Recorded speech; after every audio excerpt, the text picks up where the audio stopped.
simplify the product of the binomial 10v plus 3w times the binomial 10v minus 3w.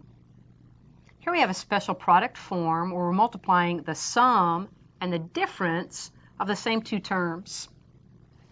So as we perform this multiplication, our inner and outer products are opposites. They'll cancel out. So this boils down to just 10v times 10v, that's 10v quantity squared, minus 3w times 3w, that's 3w quantity squared. Now squaring 10v, we're going to apply that 2 to both of these pieces. 10 squared is 100. We'll also square the v. Minus, same thing back here, 3 squared is 9. And apply that 2 to the w to give w squared.